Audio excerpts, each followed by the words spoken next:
Hello everyone, Sam here with another video in regard to Mike Nesmith.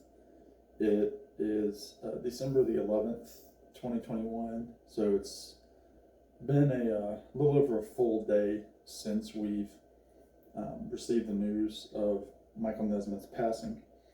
And I put up a video yesterday where I just gave my initial reaction to his passing, and I mentioned that I wanted to do something a little bit more in depth about what Michael Nesmith means to me. And hopefully, some of this sticks with some of you all that are Monkees fans, Nesmith fans as well. And please, I'd love to hear, your Nes stories in the comments and all that good stuff. So be sure to do that on this video. I first apologize, and this is all, I don't have anything written down here. This is all kind of off the fly. But I first got into the Monkees, and I don't have it with me, but I first got into the Monkees when they put out their Good Times album, which came out in 2016, and it corresponded really with the 50th anniversary of the Monkees TV show. And of course, if you don't know, the Monkees was a TV show that brought together 4 individuals that auditioned for the parts, which ended up becoming the Monkees. And Michael Nesmith was one of the young men who applied after seeing a newspaper ad, and so he came to California. He was a kid from Texas, and auditioned for the role and got the role.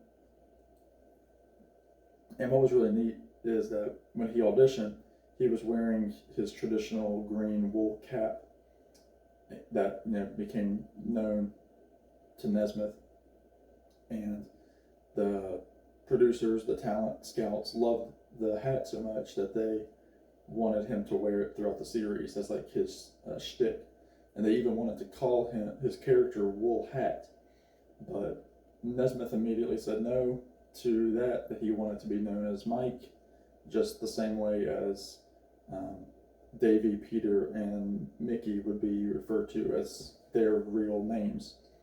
So Nez got the role. He had some songwriting experience prior to the Monkees. He had performed at the Troubadour and had, given some songs out to some folks. He wrote the song Mary Mary, which the Paul Butterfield Blues Band covered before the Monkees. Of course, he wrote the song Different Drum, which Linda Ronstadt sang with the Stone Ponies, and that was a big hit for her. He was writing under the pseudonym Michael Blessing before he decided to go by his his birth name of Mike Nesmith. So Mike did his thing with the Monkees. He was always a driving force in the creative aspects of the Monkees, even though a lot of the time he didn't get his way. Of course, this first album by the Monkees, the self-titled debut, just has one Nesmith original, which is Papa Jean's Blues, and that was a huge hit. It was one that he had before starting with the Monkees, and one that, from what I understand, he he recorded it. Well, he sang it at the Troubadour before. He did, give additional writing to. Excuse me. He did give additional writing to the song "Sweet Young Thing," which was a Goffin and King song. Of course, Carole King being the king in that duo, and he was surprised that when this album came out, that the tracks were already, laid down, and essentially they had Mickey and Mike and Davey put in their vocals, and there's some occasional kind of hit or miss studio instrumentation that they put in. It's very faint, so they're really voices over top of the Wrecking Crew studio musicians. And it was after this album came out, shortly thereafter, that the second album, More of the Monkeys, came out.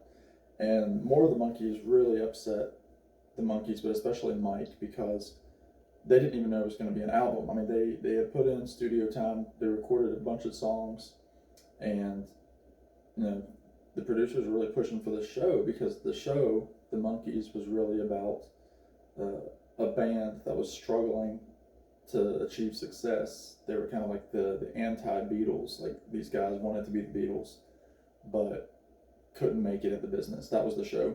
And they were, zany and, always looking for girls and getting into hijinks and that sort of thing. But Mike could really see the art in this music and how it was affecting so many people. And so Mike, with also some suggestions by Peter Tork, really pushed Don Kirshner of the record label to really allow them to produce more of their music and to play on their music, to write more of their music. And there's a big to-do. Mike, the story is that Mike was so mad at Don Kirshner. Actually, I think it ended up becoming, they proved that it was a true story. Mike took his fist and punched through a wall and told him that, he's like, you're lucky, that could have been your face, essentially, because he was so upset with the company. And so finally they kind of bent a little bit, and the result was this album, Headquarters, my favorite Monkees album of the classic era. My favorite Monkees album is Good Times, and songs like You Told Me, You Just May Be the One, Sunny Girlfriend. Just, Nesmith was all over this record. Vocally, his writing, they're playing, Mickey was on the drums, Davey was playing percussion, Peter was kind of playing a little bit of everything. Mike was, again, writing, playing guitar, playing organ a little bit, and they produced Headquarters, which this was the first album I bought after discovering Good Times and loving that album so much. And so this is really cool. So check those out. And then, of course, the Monkees did their thing. They realized that they were so fabricated and so not, like, they weren't being taken seriously by anybody. Like, the Monkees never released anything groundbreaking in terms of music, but they had tons of hits. They were all over the pop charts. They ended up, becoming so successful that the company then realized, oh, we actually could make some money off these guys touring. So they kind of taught themselves how to play instruments, especially Mickey playing drums. I think Mickey could play a little bit of guitar, but he couldn't play drums. So they had to pick the instruments of their characters. And so they went on tour a couple of times during the show. Huge success. They actually sounded pretty good. They just kind of sound garagey. They weren't, technically great, but it was cool that they did that. And, after a while, things got crazy. They released the movie Head, which was kind of like their way of saying, we're fake, let's just kill off these characters. And so that they kind of kill off the characters in that movie. And then shortly thereafter, they released the TV special. And at that point, it was Peter Tork that first said, I'm done. he paid off the rest of his contract and moved on to do other things. So then the Monkees became a trio. They released a couple more records with Nesmith, some great stuff. Because the show was over at this point, Nesmith was really taking control on a lot of the songwriting. And then, Nesmith kind of followed the direction of Peter and bought out the last couple of years of his contract. And so then Davey and Mickey released one more album as a duo for contractual reasons called Changes. And at that point, the classic era Monkees was over. With that being said, a lot of people just kind of thought, the Monkees, they kind of faded into oblivion at the end of the 60s. They did as the Monkees, but Nez went on to release all sorts of great music. If you don't have this box set, you can get it, at least you could get it. It's called Michael Nesmith Songs. It is 12 discs of his records. It's got a great booklet, and it starts with his greatest triumphs, which are these 3 First National Band records. So you have Michael Nesmith and the First National Band. Then you have,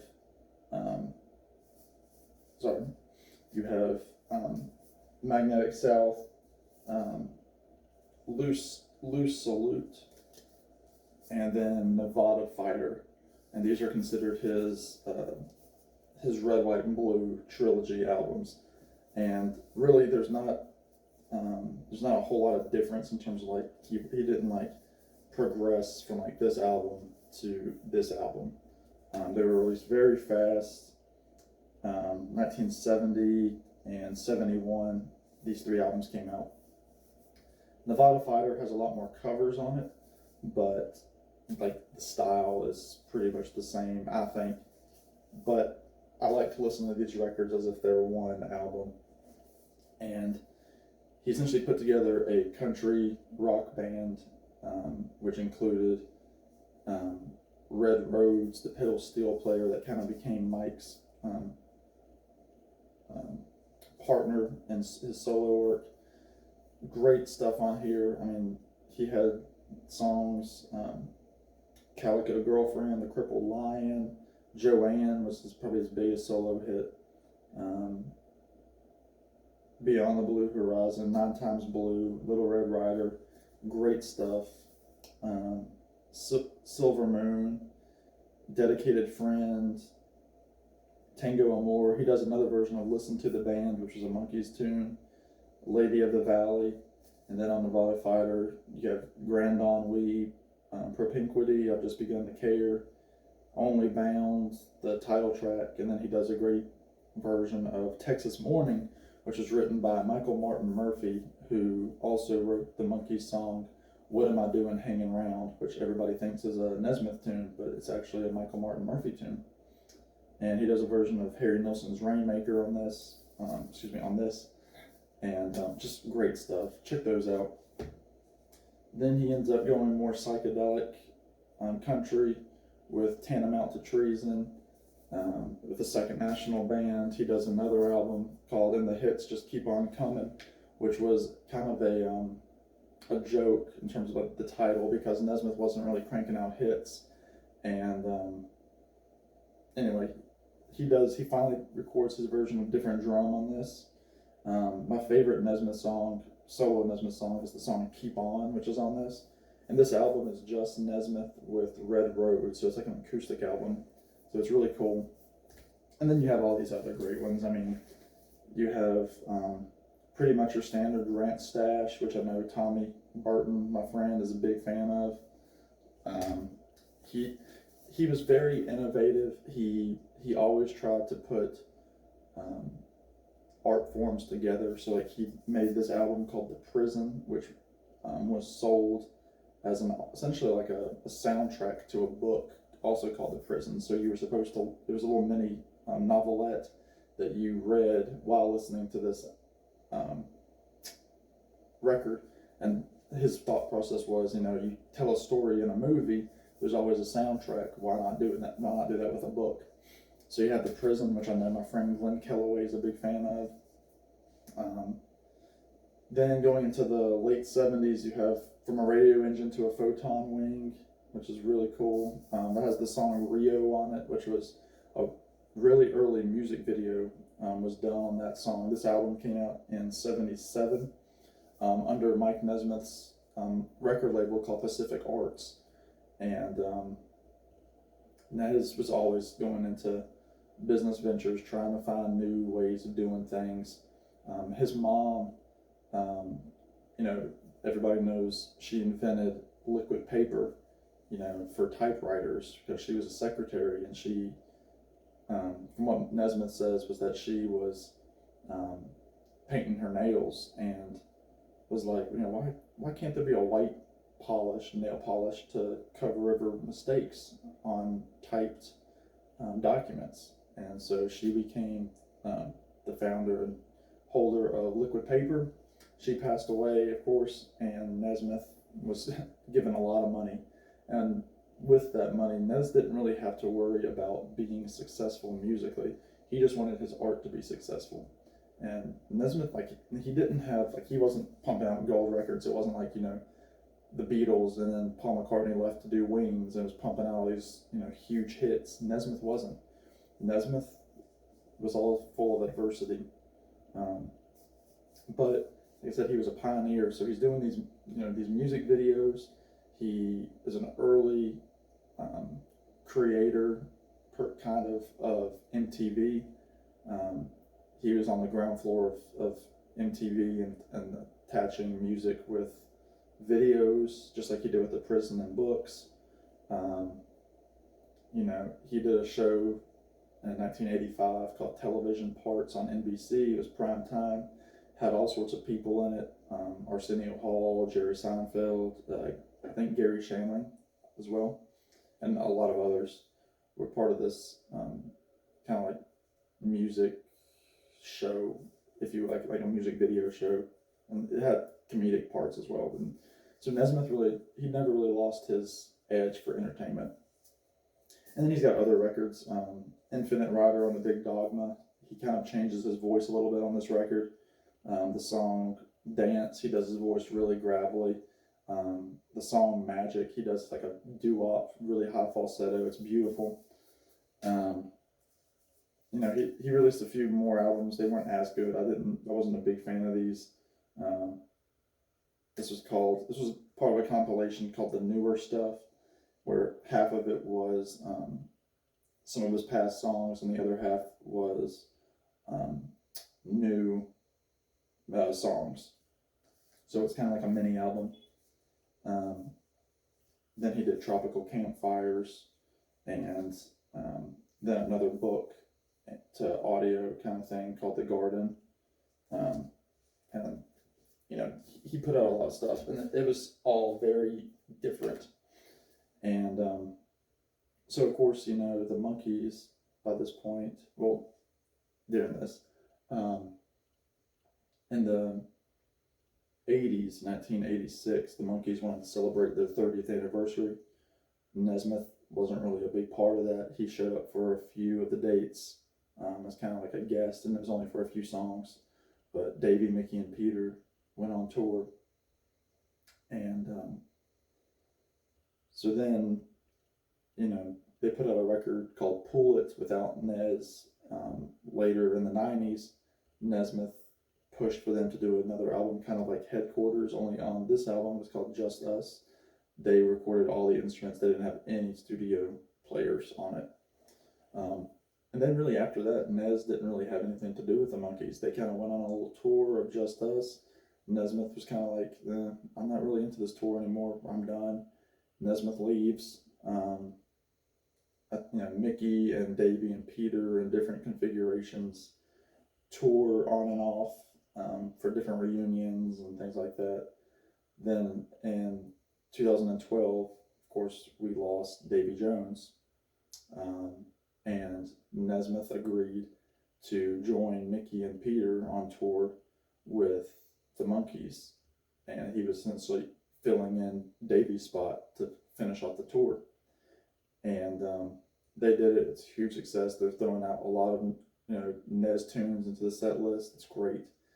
I didn't get to see it, unfortunately, but then in 2016 we get the unexpected, which is the Monkees release a brand new album called Good Times. They used some archival stuff that Davey had recorded and a few session things. But there's some great songs, some great songwriters, some old songs that they recorded that were by Neil Diamond, Carole King, Harry Nilsson, and there's this one song on Good Times that's called Me and Magdalena, which was written by Ben Gibbard of Death Cab for Cutie. And when I bought that record and listened to Me and Magdalena, it's a duet with Mickey and Mike, and it's Mike singing lead, and it is my favorite Monkey song. It's beautiful, and actually I just saw that Ben Gibbard put out a 20-minute video where he sings some Nesmith tunes, and he finishes with Me and Magdalena, and just this beautiful harmony. It was breathtaking. It's a beautiful song, and so the Monkees released that. Mike doesn't tour. He says, I did this album. I'm good. So Mickey and Peter go out to celebrate the band's 50th in 2016, and then of course we lose Peter a few years later. Before Peter dies, the Monkees released the Christmas Party record, which Nez contributes a couple of tunes, including the Christmas song and Snowfall. And shortly after that record comes out, Peter passes away. And so everybody's like, all right, that's the end of any configuration of the Monkees, because Nez didn't have his heart in it, so we thought. And now Peter's gone. Peter and Mickey could bounce off each other because they were both, hams on the stage. And we were wrong. Shortly after Peter's death, there was a big announcement that Mike and Mickey would be going out on tour, but they would be calling themselves the Mike and Mickey Show, which was presented by the Monkees as a brand. And in 2020, we received this beautiful record called The Monkees Live, the Mike and Mickey Show. And it was like a half and half set list of Nez Monkey tunes and then like your standard Monkees hits sung by Mickey. And then you have songs like Last Train to Clarksville, Mary Mary, For Pete's Sake. But then you also have deeper cuts like St. Matthew, Auntie's Municipal Court.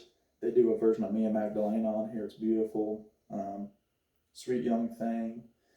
It's a great record. And so we're like, oh, that's so good. Mike and Mickey are out there doing the Monkees. Mike's finally accepted his legacy. And it was so neat to see this tour.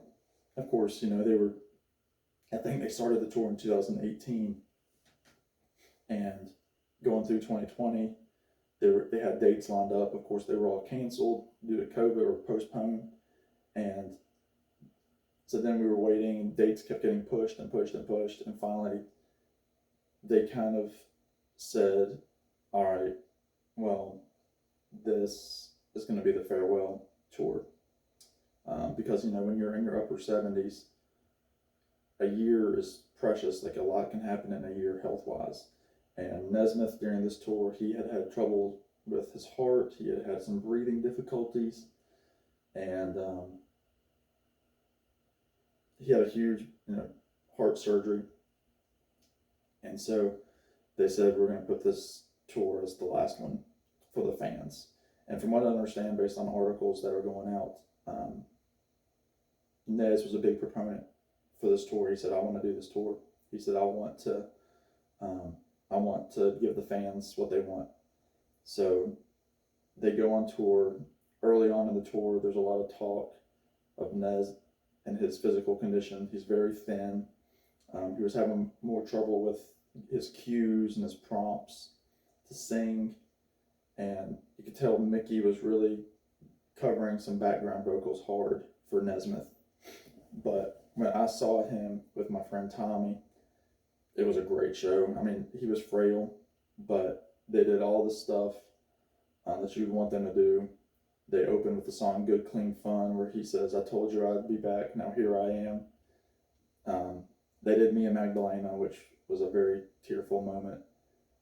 He sang Listen to the Band, he sang Sweet Young Thing, Sunny Girlfriend, and then he came out after the intermission and did the song from Instant Replay called While I Cry, which he did this long speech about like the Monkees and their legacy, and it was written in all the reviews about the tour that was a highlight for people and for the critics, just for Nez to sing this sad song.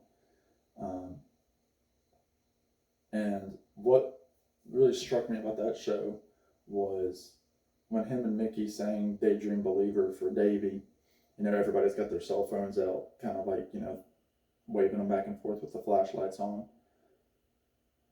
A lot of times, like Mike, like that's one of those songs, it's like, you know, that's the Monkees, you know, Daydream Believer, we're going to hear that one all the time. But they're letting the audience sing, you know, Cheer Up Sleepy Jean. And Mickey and Mike are at one microphone, and they kind of have the house lights are on, and I can see Mike, like he's just like he's at peace with himself and the legacy, and I could see him looking around at the audience and really feeling like, you know, I'm only going to be doing this a few more times, so I'm going to sing this song like it's the last time. And if you look at my last video, the image that I used was a picture that I took at that show during that song, and you can see Nez looking like, you know, this is really big, this is bigger than me, and it's going to go on long after I'm gone. So that was just I'm so happy I got to see him and Mickey. I'm glad I made a 4-hour trip to go see him. And just a few more things before I'll wrap it up here. I know it's going long. I do have Nez's autograph. This came out earlier this year. So this is the Lost RCA Victor recordings. It just says to Sam, best, Michael Nesmith. And it's definitely his signature. And just alternate takes of some of his songs. So that's precious to me now to have that autograph. Some live releases. You have Michael Nesmith at the BBC Paris, doing some stuff from the prison. It's just a short little record, but it's really neat.